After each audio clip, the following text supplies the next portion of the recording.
The photograph looks harmless at first glance. A 7-year-old named Annalise May, 1912, framed in soft spring light at the edge of the Harrowmere gardens. She holds a neat bouquet of Monkshood tall purple spires, the old Victorian favorite whose hooded blossoms earned it the name Wolfsbane. The emulsion, though a century old, is unusually crisp. When Professor Eliza Morton feeds the glass plate through the scanner, the child's expression appears older than her years, steady, unsmiling, as if performing for a roomful of adults. Behind her, the treeline forms a dark seam where cultivated path meets woods.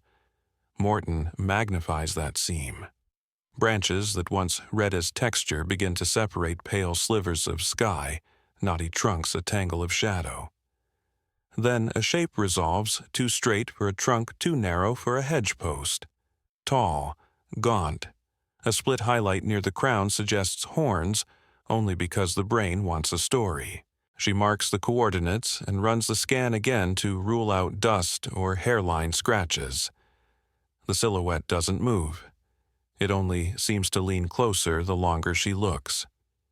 She logs the optic's edge, fall-off likely, coma possible halation. Still, something in the child's posture troubles her, the way Annalise angles the bouquet away from her body, the way her shoulders lift as if bracing against a smell she can't name. Morton phones Adam Kwan in imaging to replicate the conditions with a period lens and controlled treeline. Before the tests begin, one question remains on the monitor hovering like the figure itself did: the camera catch a trick of the woods or the watcher? Annalise already felt. August 17, 1912 arrived on a warm breath of air, and the kind of light that makes old-world gardens gleam.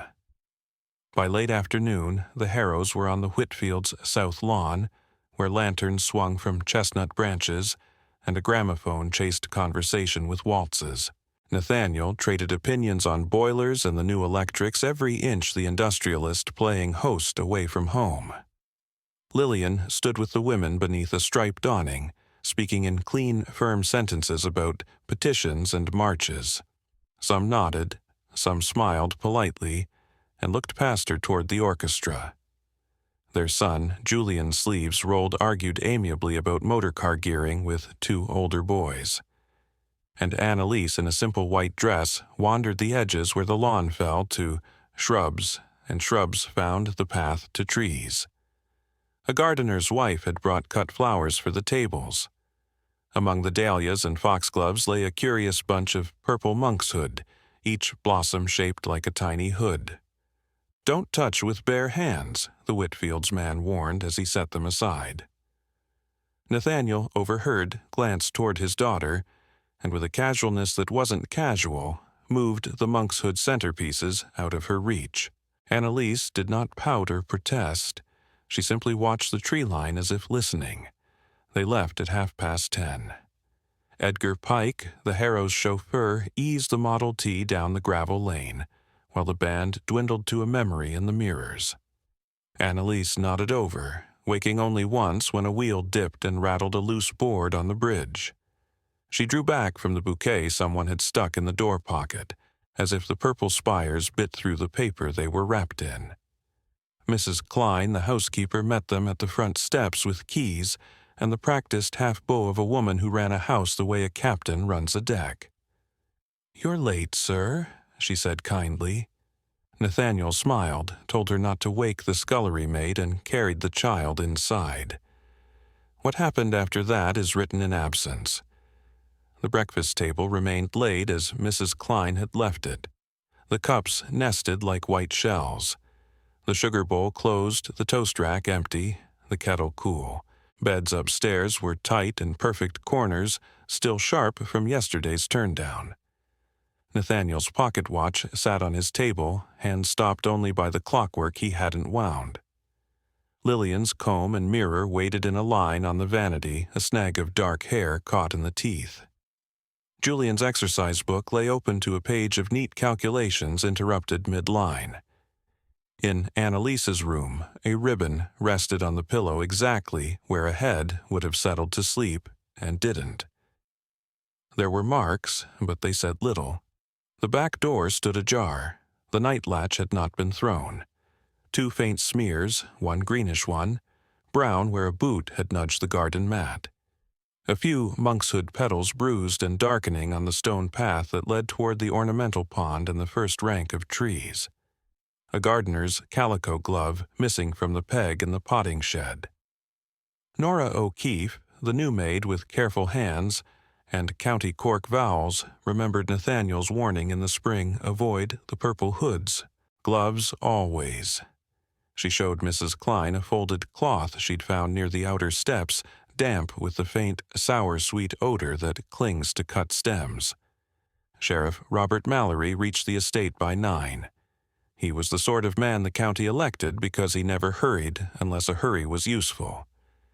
He walked each room with a stub pencil and a small lined book, saying very little. No broken window, no overturned chair, no scuff on a floorboard that wouldn't have been made by the feet that lived there. If a man wanted ransom, he told Mrs. Klein on the back stoop he'd leave a way to be paid. If a woman had run off, she'd have taken a bag, a hairbrush, a ring. None were missing. They tried dogs. Given a shirt from Nathaniel's wardrobe and a dress from Lillian's, the bloodhounds worked the hall and drifted down the back steps across the stone walk to the pond's low wall. There, the dogs slowed, circled, and whimpered more irritated than excited, as if the air itself was an argument. One waded into the shallows and backed out snorting. The other stared into the band of shade where the first trees began and would not be coaxed to go in. Mallory watched the handler with his arms folded. It's the water the man offered. Or the wind. Mallory wrote that down. It was not an answer. The physician who often visited the house for staff ailments, Abel Carter, 60, kindly arrived at Mrs. Klein's request, more to steady the nerves below stairs than to contribute to the investigation. He noticed the petals, the pulled-up stems, and the Harrow border, and said what any country doctor would have said, Monkshood is ornament, not plaything. Its sap can numb. Its alkaloid can unseat the heart if someone is careless. Gloves matter. Soap and water matter. He said it gently, and Nora nodded like a girl in Sunday school. Carter did not conjure abductions or rituals. He drew a small circle in the air above the scattered blooms. Keep the staff clear of this bed until the sheriff's done, and went inside to sit with the cook. By noon, the lawn had the hushed shape of a stage after the actor's exit. Deputies dragged the pond and found nothing heavier than leaves. A constable questioned a groundsman who swore he had heard singing in the small hours. When pressed, the singing became a humming, and then a notion that he had dreamed it. Mallory noted the tremor in Nora's hand when she pointed toward the tree line, and he accepted the cup of tea Mrs. Klein offered as if it were evidence too proof that the house still knew the steps of ordinary life, even when the dancers were missing. The photograph Morton did not know it, yet had already recorded the way the tree line can become a man if you need it to. The way 2 bright slits of sky between branches can look like horns when a century of rumor leans over your shoulder. But in the morning after, there were only the facts on paper, the light in the rooms where nobody had slept, the little bruise of purple petals marking a path that ended at the water and turned as water often does into a mirror. The archive clerk at the Northbridge County offices slid a thin folder across the counter and warned Professor Eliza Morton not to expect much. Old drainage records, he said. Half of it's penciled on onion skin. She thanked him anyway and took the folder to a table beneath a humming lamp. The pages smelled faintly of mildew and soap. There, between property tax notes and a plat map, she found what she had hoped to find, a simple cross-section from 1909, showing a clay pipe drain running under the Harrowmere south lawn toward the ornamental pond, and a pencil addendum from 1910 reinforcement at garden terminus ventilation louvers, noted as concealed in planting, and the initials NH in a square hand along the margin. Someone, likely Nathaniel Harrow, had paid a mason to shore up the final run beneath the tree line. Morton photographed each sheet-logged call numbers and walked 2 blocks to meet Adam Kwan in the Historical Society reading room. He had the Harrow household ledgers spread like a fan coal, deliveries a bill for a French enlarger from a Boston dealer, and a narrow receipt dated April 1910 from Northbridge Electric. 2 low-watt lamps, wire, and switches for garden room. Kwan tapped the line item, then the addendum on her phone. If he didn't want to stink up the house with Fixer, a second darkroom outside would make sense, he said.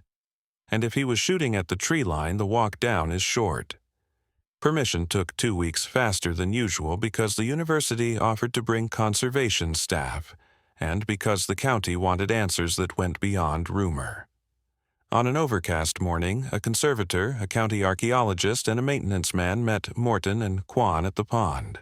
The lawn held winter's memory, flattened grass a dull shine on the stone coping. The tree line stood close and indifferent, its first rank of trunks wet and black from last night's drizzle. Monkshood would not be visible this time of year. What remained was the layout, the path, the pond, the trees, in the same alignment as the 1912 photograph.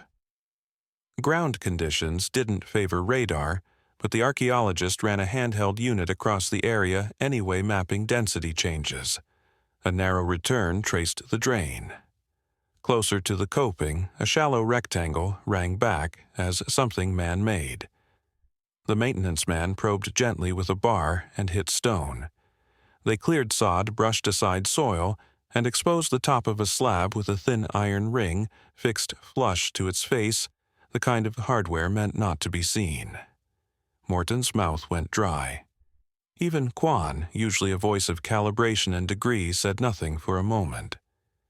Conservation rules are dull until they keep something from breaking.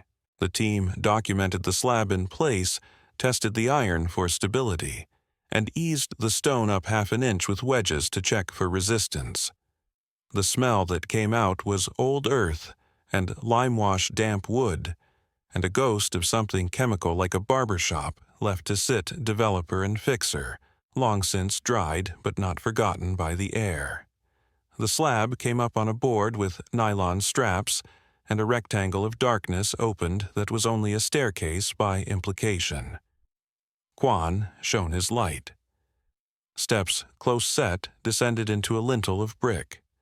It was not dramatic, that was its drama. 10 steps down, the space leveled into a room big enough for 4 people to stand shoulder to shoulder. The ceiling arched in shallow brick. A thin conduit followed the wall to a ceramic switch. A pair of porcelain lamp holders hung empty. Along one side, a bench ran the length of the room. On it sat 3 glass bottles with survivors' labels, hypo scrawled in a brown hand thiosulfate metol and bromide. On the floor, a shallow channel ran to a small sump, no more than a brick box that once would have encouraged used solution to settle before it leached into the soil. Eyelets were set in a batten overhead, useful to string lines for hanging prints. There were no chains, no rings in the wall, nothing that suggested restraint. It was a workspace, personal and discreet. The sensation in the room, if there was one, was the practical kind. A person once worked here for hours away from interruptions. They took their time. The conservator mapped each surface and vacuumed silt with a gauze screen to catch any bead or screw. A broken wooden tray declared itself by its corner joint. A scrap of blackened cloth still smelled faintly of phenol if you leaned too close. On the bench's lower shelf lay a tin document box about the span of 2 hands, gray, with a greenish cast where humidity had liked to sit. Its hasp was intact, but the hinge was tender. The conservator photographed it from 4 angles, measured the seam, and wicked a tiny line of solvent along the lid to discourage the habit metal has of tearing when woken. "Tin first," she said. "We catalog before we read." They lifted the box to a padded tray, carried it up like a fragile loaf, and opened it on a folding table under a canopy. Inside, things were ordinary and not. 4 glass plates in paper sleeves, each sleeve notched at the top for finger purchase.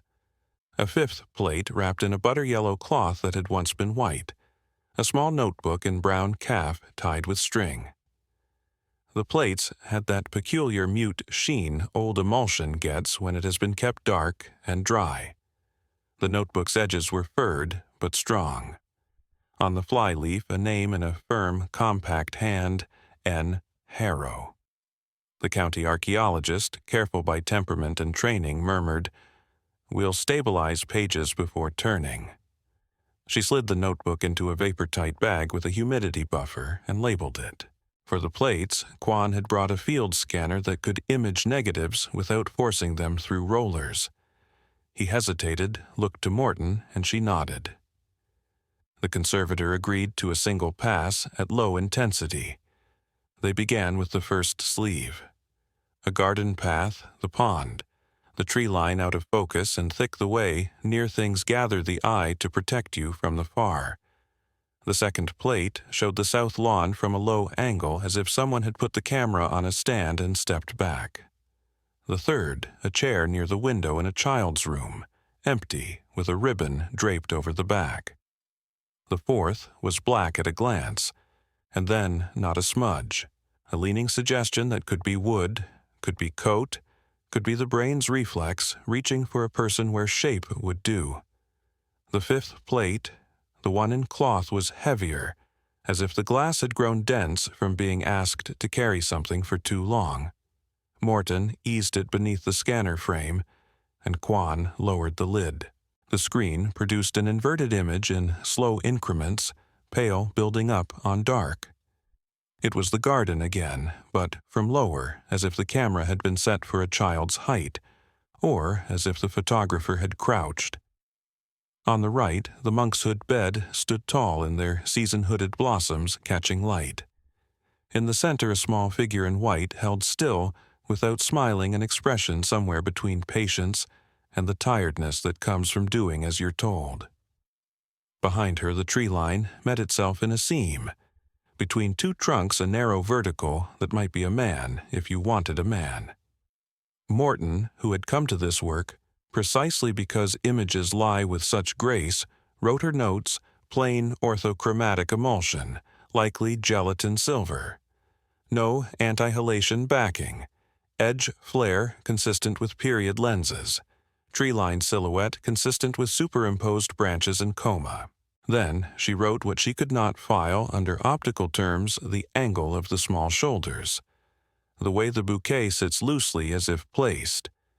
The sense that the figure at the tree line is not in the photograph so much as in the looking. They recovered the box, closed the hatch, and left the lawn as flat as it would allow. In the quiet of the reading room that afternoon, Morton stared at the copy of the 1910 addendum and thought about someone wiring a light into a room underground so he could be gentle with chemistry and rough with time. The notebook would be humidified overnight and opened tomorrow under glass. Whatever Nathaniel had to say would have to wait one more day. They opened the notebook under glass the next morning, the conservator turning the string-lashed calf cover with a bone folder breath held by habit. The paper was ruled faintly in blue. Iron Gill ink had browned to the color of tea. The hand was small, deliberate, the sort of script forged in ledgers and kept even when a man wrote about his own house. On the flyleaf, N. Harrow. Below it in pencil, a list of plates, dates, exposure notes, and short phrases that read like reminders to a future self, tree line over pond. Child with flowers. Lantern test, gloves for A. The earliest entries, 1908, are all sunlight and appetite. He writes about a second-hand 5.7 camera purchased in Boston, about learning orthochromatic plates, and how they favor blues and greens, how reds sink and skin can turn oddly pale if you are not careful with time. Annalise bears stillness. Well, he notes in April a father proud of a child who can hold a pose while a shutter ticks. The garden consumes him that year, soil amendments, a new bed for aconitum monkshood, and circled a rule in his own neat hand, no bare hands. Gloves plus soap. He speaks like a man who knows plants are beautiful, and sometimes unkind. By 1909, his tone leans inward. A page in June mentions the child waking at odd hours, standing at the back steps, as if listening, and once walking toward the tree line without complaint. The sentence ends, "Carried her in.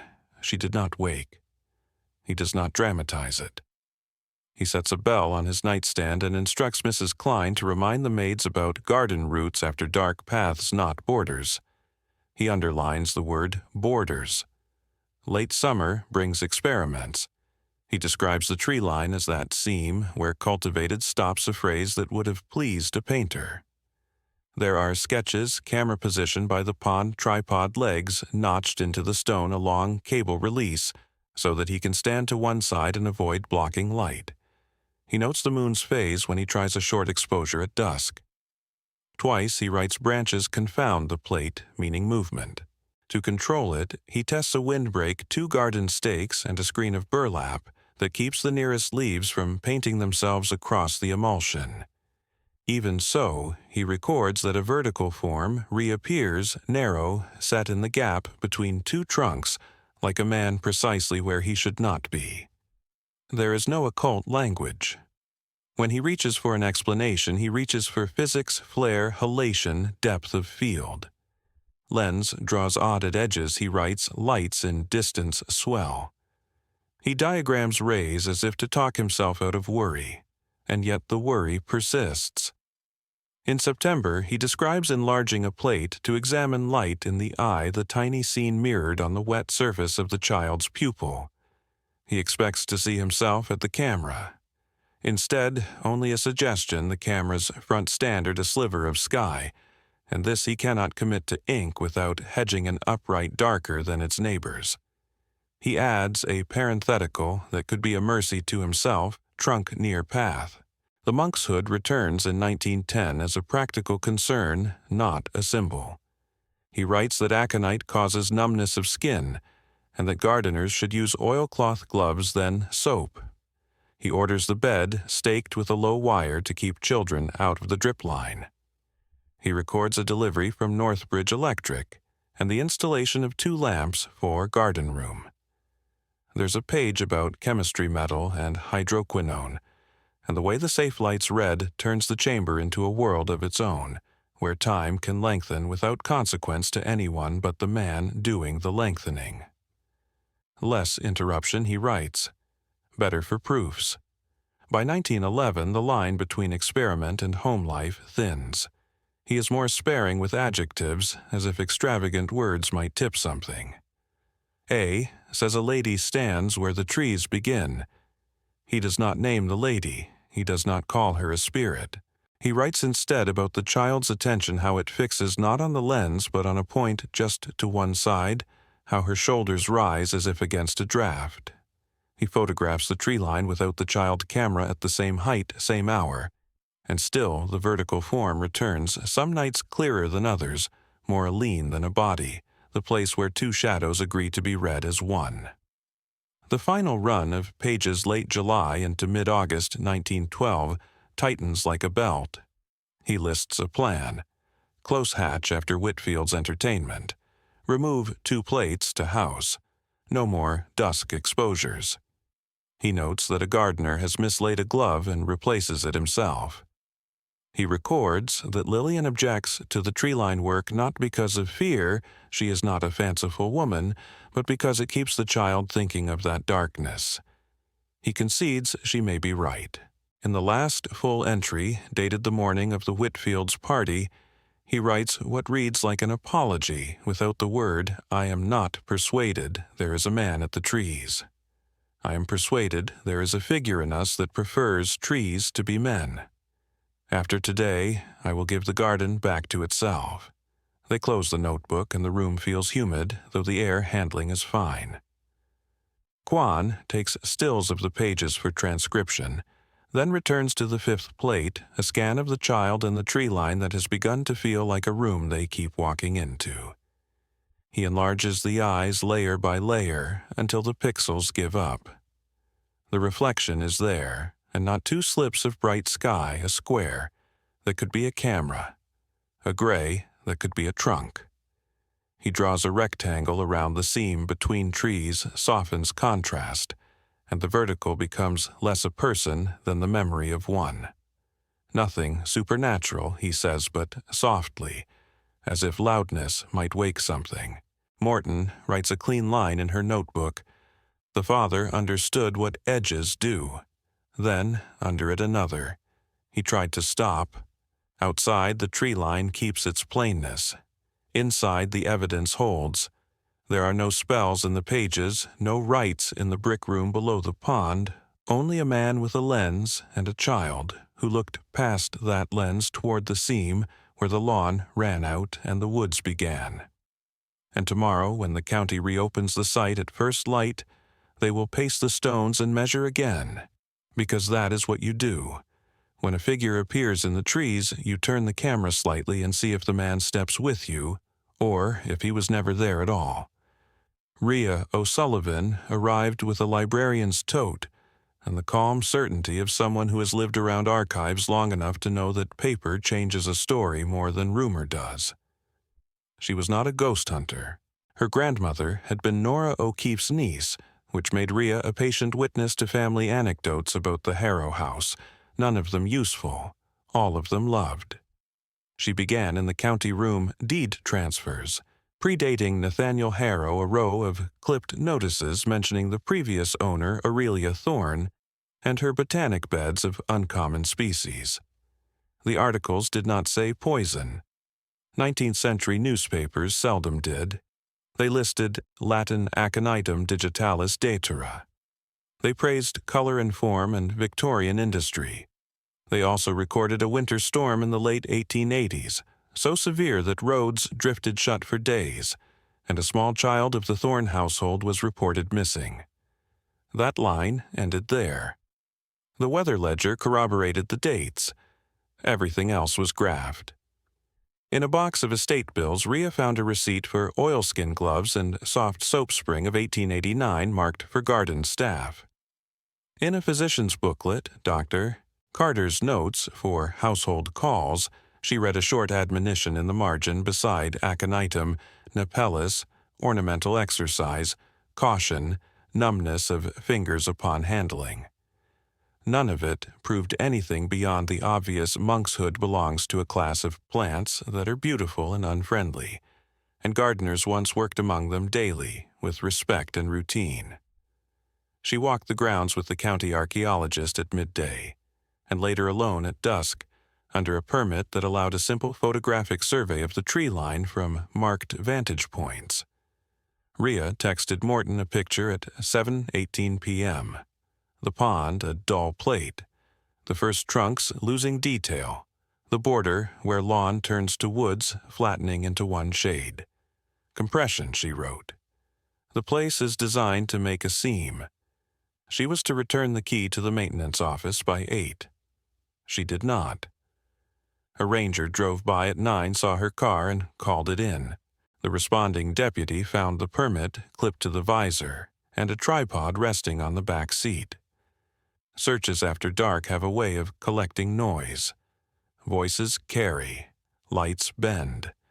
The team that combed the lawn and the first line of trees that evening found no sign of struggle, no sign of entry deeper into the woods, and nothing practical to explain why someone would linger beyond the hour on a weekday. At midnight, they called it and locked the gate. The next morning, a groundsman clearing windfall leaves near the coping discovered a compact camera card half buried in the shallow run of gravel that rims the pond. A ranger bagged it and signed the chain of custody. When investigators reviewed the images with Morton present, they saw a progression any photographer would recognize: handheld frames settling into a rhythm. Exposure, compensation pushed to catch the last light. The scene lowering a few inches as if the operator had crouched.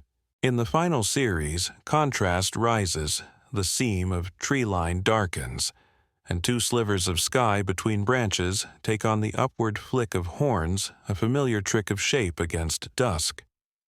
There were no figures stepping into or out of frame, only the suggestion of one when the mind accepted the tree line's invitation.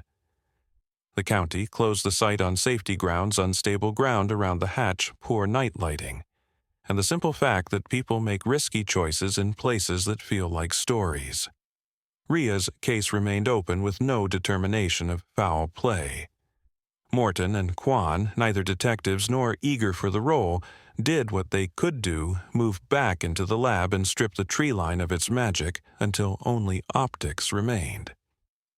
They rebuilt the 1912 conditions as faithfully as the budget allowed. Kwan borrowed a period lens uncoated glass with a reputation for generosity at the frame's edges. He mounted it to a modern sensor through a bellows so that the old glass could speak without the fragility of old plates. He placed a narrow stand of saplings in a controlled room and shaped light to imitate the garden's falling evening, a bright field, then shadow meeting it like a sentence ending. He positioned a mannequin at child height, and to one side a spray of Monkshood blossoms purchased legally from a nursery that labels its perennials with a warning. Gloves always. The point was not to feed a theory about plants that drug children. It was to honor the facts as they are known. Aconitum can numb skin and, if mishandled, do worse, but its mythology often outruns its chemistry. The old lens behaved exactly as its drawings promised. Coma flared at the corners. Halation inflated tiny highlights into soft lanterns. Fine branches, a step out of focus, cohered into planes of darkness that invited a watcher's outline into being. When Kwan introduced the slightest motion and a touch more exposure, the seam between trunks produced a vertical for free no man required, while two narrow windows of sky above it suggested horns without ever becoming more than air. Morton added a second layer, less comfortable expectation. She asked graduate students blind to the project to review sets of prints. Half were told the estate was associated with a disappearance. Half were told nothing. The primed group reported a figure in the tree line at more than twice the rate of the control. Nobody lied. They saw what the seam offered to be seen, each bringing a private fear to the edge where the lawn ran out. As for the Monkshood, the temptation was to draft it into melodrama. Morton resisted. She wrote a sober paragraph for the file. Aconitine-bearing plants can cause paresthesia on contact. Historical notes show the Harrow household practiced glove use. Ingestion is the primary route to severe toxicity. No evidence indicates ingestion by any party. That did not dispel the errand Mrs. Klein had set for the maid's glove soap, or the way Annalise held the bouquet slightly away from her body in the photograph, which might be a child's casual stiffness or an old instruction she carried like posture. The plant stayed in its place, real, dangerous, not enchanted. Late one evening, Morton returned to the fifth plate, Annalise at the pond, the tree line breathing its slow lie, and wrote in her notes what Nathaniel had nearly said in his edges, asked to be read as figures. Figures ask to be feared. Fear asks to be shared until it becomes a kind of proof. She did not add what pushed at the back of her tongue, that proof once told enough times begins to behave like a person in the trees. They wrote the lab report as plainly as they could. Uncoated glass exaggerates brightness at the rim. Long exposures fatten slivers of sky. Fine branches agree to become a boundary, and under the right light a body. The old lens produced a vertical watcher in 3 out of 5 trials, with nothing standing in the gap except air and wood. In blind reviews, viewers told a disappearance beforehand saw figures at twice the rate of those told nothing. Monkshood stayed where it belonged, a real, hazardous ornamental whose mythology often outruns its chemistry. Gloves and soap were wisdom, not ritual. None of that solved what mattered to families where the Harrows went, and why Ria did not bring the key back at 8. Morton took the report to Sheriff Mallory's successor in a brick building that still smelled of coffee and oiled floors. She did not bring theories. She brought behavior. Edges invite stories, she said. This photograph taught one for a century. It made a man out of trunks and dusk and handed him horns. People walked into the garden to meet him. The sergeant nodded. He had walked that line of trees himself and felt the way the shade changes your breathing. The county kept the grounds closed. The hatch needs reinforcement. The slope by the pond is slick in rain. Human imagination is a safety hazard no sign can cure. Quan, impatient with mysteries that remain, mysteries out of habit, went back to the corneal reflection one last time.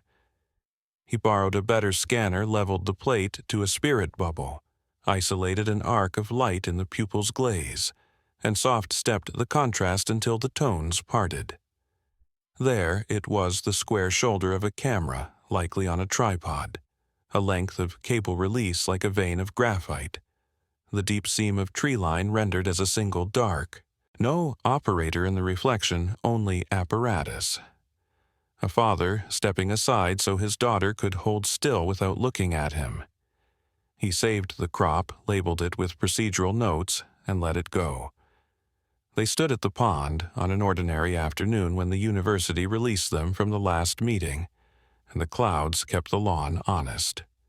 The tree line had the modesty of any tree line. No horns, no man. Only two slim breaks in canopy where the sky happened to be pale.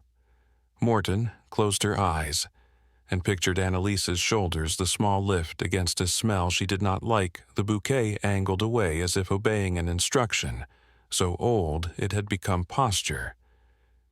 She thought of Nathaniel's ledger hand sentence, almost an apology. I am persuaded there is a figure in us that prefers trees to be men. He had tried to stop. He had written a plan. He had carried his child inside that final night, and then the house woke to neat beds and a door unlatched. There are facts, and there is the gravity around facts. The gravity is heavier because it is made of fear and repetition. Fear says the Monkshood was bait. Repetition says the figure in the trees was a devil come to claim. The record will not give you that. It gives you a species that numbs on contact if the skin is careless. It gives you a camera set low, a patient child, a father who wired a lamp into a quiet room so he could be gentle with chemistry. It gives you a seam where the brain can paste a man because a story must choose a shape. And then it gives you silence where everyone expects sound. Before they locked the hatch for the last time, Morton rested a gloved hand on the bench where the bottles had stood and tried the truth out loud in the small room. It began like a devil, she said to Brick and Damp.